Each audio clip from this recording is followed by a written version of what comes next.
सोचो जरा, भारत का एक ऐसा वीर जिसका नाम सुनते ही सीने में गर्व भी होता है और दर्द भी। नेताजी सुभाष चंद्र बोस, एक ऐसा क्रांतिकारी जो सिर्फ आज़ादी के सपने नहीं देखता था, उनके लिए पूरी दुनिया से टकरा जाता था।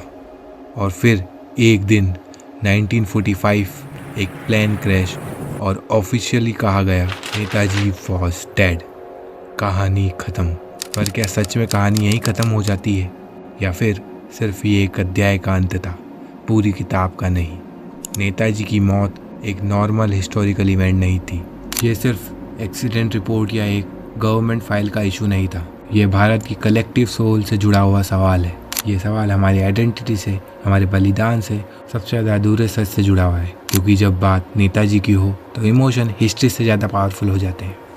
ऑफिशियल रिकॉर्ड कहते हैं अगस्त 1945 ताइवान में एक प्लेन क्रैश और नेताजी की डेथ हो जाती है। पर फिर भी दशकों के बाद भी नेताजी लोगों की यादों में वापस आते रहते हैं।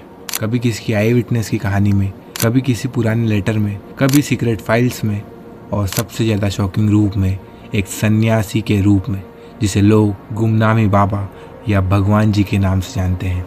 सोचिए, एक आदमी जो कभी ब्रिटिश एम्पायर को हिलाकर रख देता था, जो INA का सुप्रीम कमांडर था, जिसका ये नारा था, तुम मुझे खून दो मैं तुम्हें आज़ादी दूंगा। क्या वो अचानक एक गुफा, एक झोपड़ी या एक छोटे से कमरे में छुपकर एक गुमनामी के साथ जी सकता है?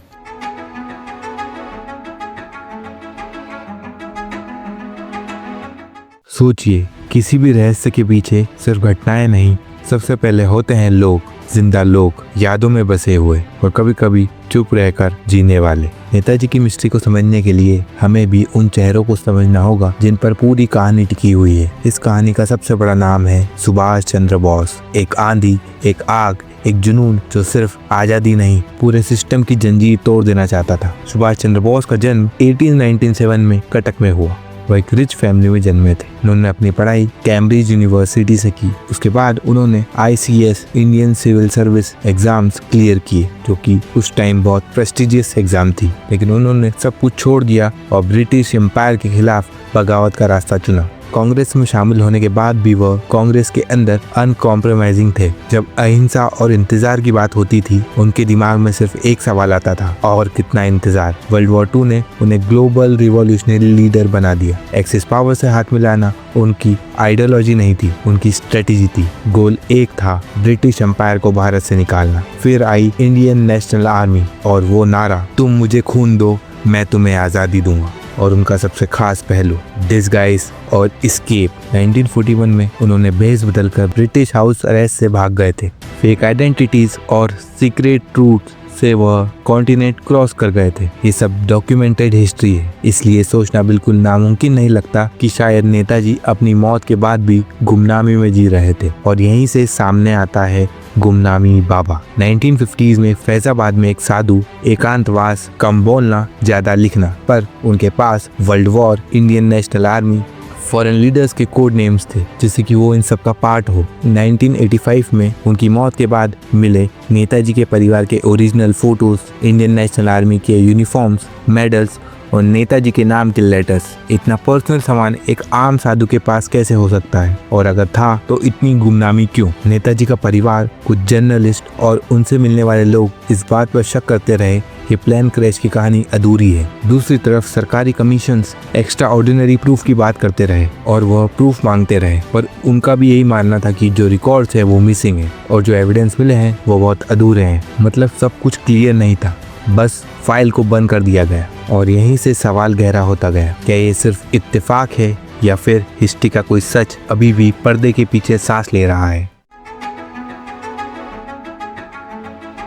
अब कहानी जज्बात से निकलकर इन्वेस्टिगेशन जोन में आती है, जहां डॉक्यूमेंट्स, कमीशंस, इंटेलिजेंट फाइल्स और साइंस आमने सामने होते हैं। 18 अगस्त 1945 के ऑफिशियल वर्जन के मुताबिक नेताजी जापानीज प्लेन क्रैश में ताइहोकू के पास सीवियर बर्न्स के कारण उनकी डेथ हो गई थी और उनकी एशेस टोक्यो के रेनकोजी टेम्पल्स में रखी गई। शाहनवाज और खोसला कमीशन ने इसी कहानी को माना। कर्नल हबीबुर रहमान और जापानीज डॉक्टर ने भी क्रैश को कंफर्म किया। नए आजाद भारत को स्टेबिलिटी चाहिए थी, इसलिए एक फाइनल नैरेटिव जरूरी था। पर सवाल उठते हैं, क्रैश की ऑथेंटिक फोटो क्यों नहीं है? प्रॉपर डेथ सर्टिफिकेट पब्लिक क्यों नहीं किया गया? एयरपोर्ट के रिपोर्ट मिसिंग क्यों है? और बॉडी का फॉर्मल आइडेंटिफिकेशन क्यों नहीं किया गया? फिर भी 1950 से 1960 तक इंटेलिजेंस एजेंसीज नेताजी से जुड़े रूमर्स और मिस्टीरियस साधु पर नजर रखती रही। अगर नेताजी की डेथ हो चुकी थी तो इतनी निगरानी क्यों? 1985 में उनकी मौत के बाद उनके कमरे से 2000 से ज्यादा आइटम मिले। इंडियन नेशनल आर्मी के uniforms, medals, military maps, Netaji के नाम के लेटर्स और बॉस फैमिली की पर्सनल फोटोज। एक आम फॉलोअर्स के पास इतना एक्सक्लूसिव मटेरियल कैसे? उनकी हैंड राइटिंग में भी बहुत सारी सिमिलैरिटीज दिखती थी। मुखर्जी कमीशन ताइवान के रिकॉर्ड के बेस पर कहता है कि वैसा कोई प्लेन क्रैश हुआ ही नहीं। डीएनए कंक्लूसिव ना होने की वजह से गुमनामी बाबा को नेताजी भी डिक्लेयर नहीं किया जा सकता। रेनकोजी टेम्पल की एशेस का टेस्ट अलाउड नहीं था। बाबा के सैंपल भी डिग्रेड हो गए। साइंस यहाँ पर आकर रुक जाती है। आज तस्वीर ये है कि एक तरफ ऑफिशियल स्टोरी जिसमें मिसिंग रिकॉर्ड और बहुत सी उलझने हैं, दूसरी तरफ अल्टरनेट थ्योरी जिसमें स्ट्रॉन्ग क्लूज है पर फाइनल प्रूफ नहीं।